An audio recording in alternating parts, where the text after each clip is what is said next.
Do what it do, people. We are back on the Hey, Good hey, Time Show. That was hey. Grind or Die. Yes, Blazer yes, Duval. You Blazer can check him out right now on the used store. Yes, yes. And now we have a new person that just signed up to the youth store. For show is on the line. Welcome to the show. What it do, fam? How you doing? Oh, I'm doing good. Pleasure to be here. Oh, man, it's a That's pleasure to what's have up. you. Pleasure to Pleasure to have have you. you.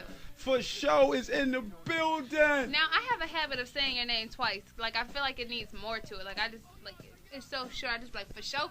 Like that's how it go. Hey, that's cool with me. Say it as many times as you need. That's what's up. Now, how actually did you get started making music? Now, I know you have the song Cool Walk, which we're going to get into and we're going to talk about on the show, but how did you actually, come about doing music? Is it something that you always loved or something that you recently just started? I mean, I've always loved music. I'm a fan of hip hop. Period. No particular genre. I just love music, and just growing up. Matter of fact, my mom just had all these oldies, had albums back when they were, still doing the vinyl. And she would play music all day long, nonstop. So I just sit and listen to music that she played, and it just kind of always stuck in my head, and it just became something I always liked. So I just, ever since then, I just been infatuated with music, no matter what it is. I like all genres. It doesn't even matter. Okay. That's good. Diversity is a good thing in the music industry. Absolutely, absolutely. Now where are you representing from?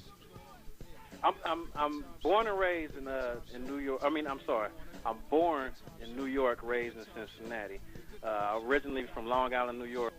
We moved when I was about 3 years old. Came to Cincinnati, Ohio, and I've been here ever since. Okay. Representing Ohio. Cincinnati. There you go, Whoop, man. whoop. Hold it down.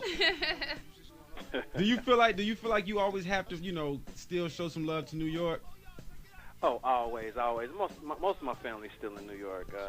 I always got to show love from New York, always. And it's, sometimes people say that's where I get my my hip hop from. Anyway, they say you got to be from New York if you're doing this hip hop thing, or whatever. But I like to throw props to New York always. So I always call out my hometown anytime. Now, how was the hip hop movement in Cincinnati? I tell you what, Cincinnati. Not really to down my city since I am repping Cincinnati too. Cincinnati seems like they do a lot of following. They don't set trends. They more of do what they see on TV. Monkey see, monkey do. Exactly.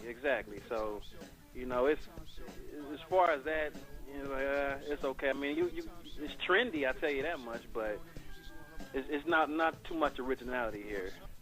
So and that's one thing. And reason I do always yell out New York and holler at New York because I always see something different, something new when I go back home. Okay. Now, what can you say to the people who have not heard your music? When they hear your music, what is something that they can expect or look forward to? You can always expect to be entertained by my music. I say that a lot of people, some people say they're rappers or singers, whatever. I'm more of an entertainer, and that's what I want to be. So you're gonna hear some feel-good music. You're either gonna want to dance to it. I'm gonna tell you some kind of story that you've been through, or something like that, and that's what you're gonna hear. That's what you're gonna hear when you hear my music. Okay. Now, let me ask you a question. Where does your originality come from? My originality come from? Yeah, where does yours come from? Like, with you being in Cincinnati, they kind of follow trends. Where do you, stay grounded? Where do you get your originality from? You know what? Sometimes I wonder that myself. I just wake up and think of things sometimes. I have sometimes the slightest idea. But I do know a lot of my stuff that I do just comes from everyday life. My struggles.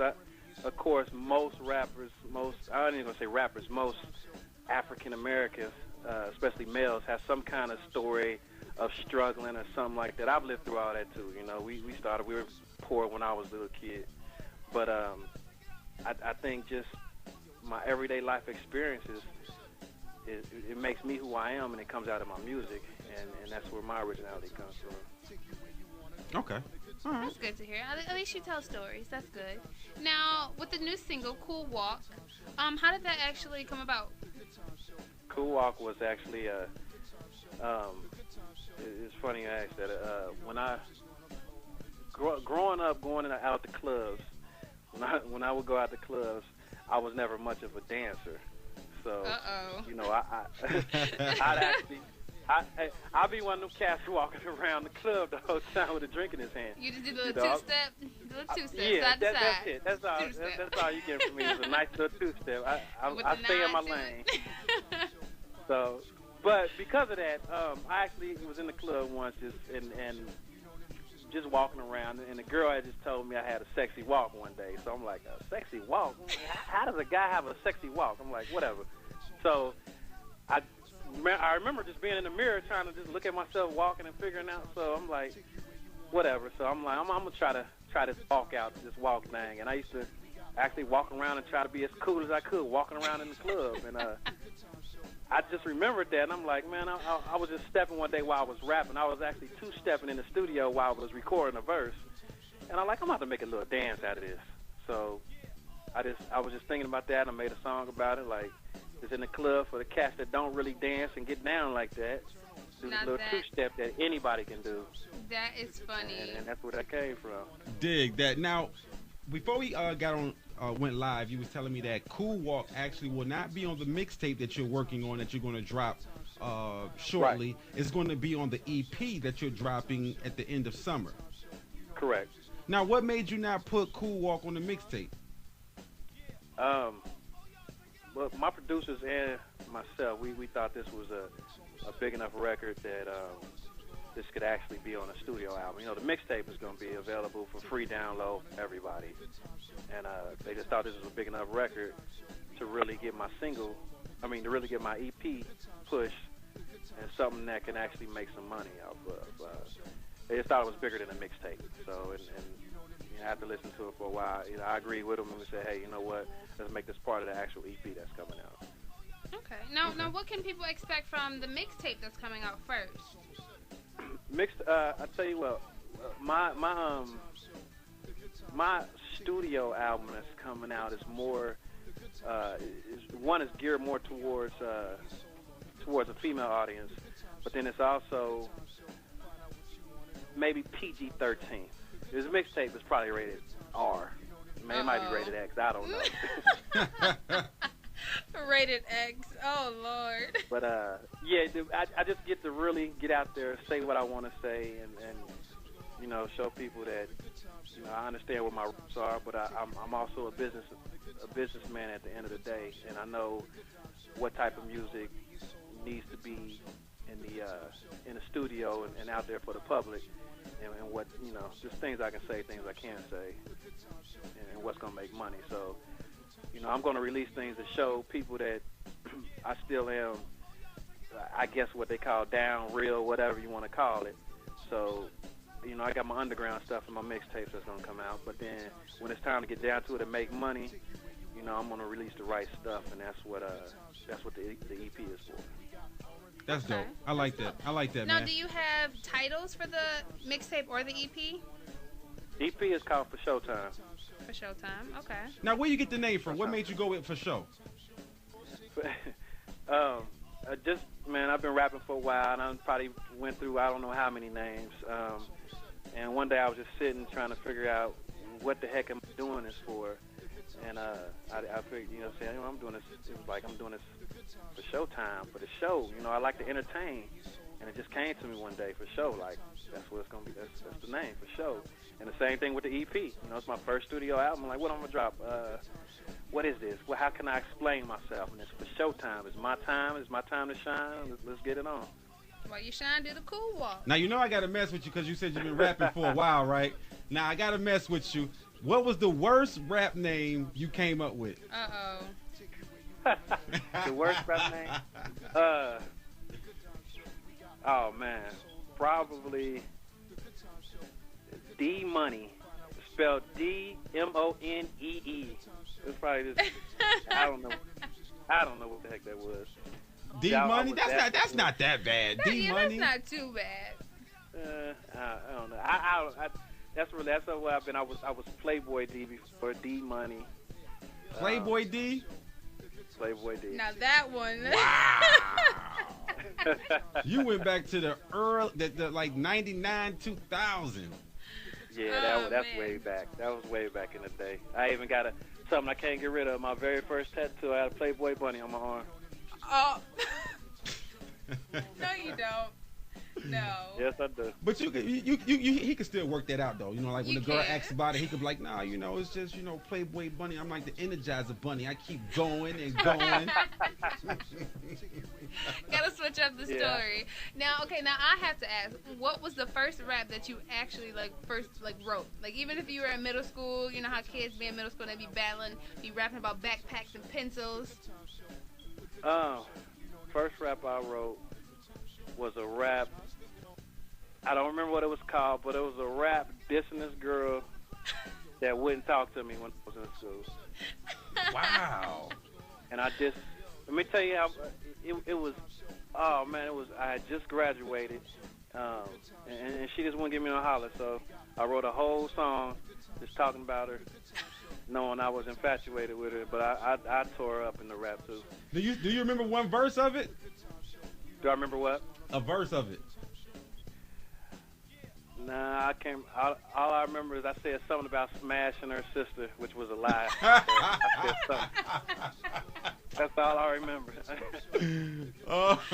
Man, that is funny. That is so funny. That's how you get a girl back. You say you smashed her sister. I was about to say, well, hey, hey, ladies, if he ever try and talk to you, talk to him, okay? Or he gonna smash his sister.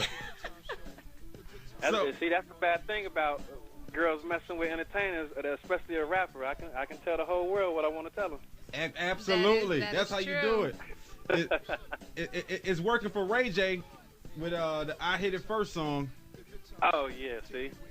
Now, as we get ready to get into Cool Walk, give people just a insight. You know, like, yo, listen, when you hear my music, I know you said it's different, authentic. You coming with different vibes, the whole 9 yards. But you know, the music industry is like, it's going places where we need to get it back. Yeah. So, you know, if I pop in your mixtape, you know, what vibe should I look? You know, I know you said I'm a dance, I'm a party, I'm a this, but lyrical content, is the lyrical content there? Okay, yeah, that's another thing. I try my best to reach out to the people who like lyrics, who actually listen to lyrics. I try to go as hard as I can and actually spit bars when I can. Yeah, I do commercial stuff, and I say commercial things, but I still want everybody to say, this guy can rap too. And I'm not gonna sit here and mention any names and MCs, but you know, there's some out there, rappers out there that just can't rap, but they got a dope beat and they got something catchy hook or something like that, and they make millions. Yeah, I'm trying to do all that and still have the lyrical content with it. So yeah, I want to release some commercial things. Yeah, I want to have some catchy hooks, but I want people to still say, "Dang, that dude can rap too." So you're gonna hear some words and lyrics, irony, all that stuff, metaphor. You hear all that in my rap too. So you won't be let down on the lyrics. I like that. I like that. Answer. I like that Now answer. you got me intrigued. Now I want to hear you spit something, man. We got like 1 minute before we go into your song. Spit 8 bars real quick. Let us hear what you got. 8 bars. Okay, let's see. I knew he was gonna hit me with something like that. You got 30 seconds, baby. Let's do it. I got 30 seconds. Oh man, I'm not a freestyle artist. Okay, rap something from a song that you wrote. Something from the bottom. No, I tell you what. Come back to me after that, and I'll rap something. After you play the song, I'll rap something for you. All right. We didn't know what you sound like then. We was trying to get some exclusive. Get a feel. You trying to get a feel? You gotta hear the song first, then you get a feel. I'm telling you. All right. Okay. Well, you have the floor. Go ahead and introduce your new song. Now, who actually produced this song real quick? Oh, yeah, this is produced by Diggs Town Music Group, Diggs himself, so owner of Diggs Town. He produced this track for me.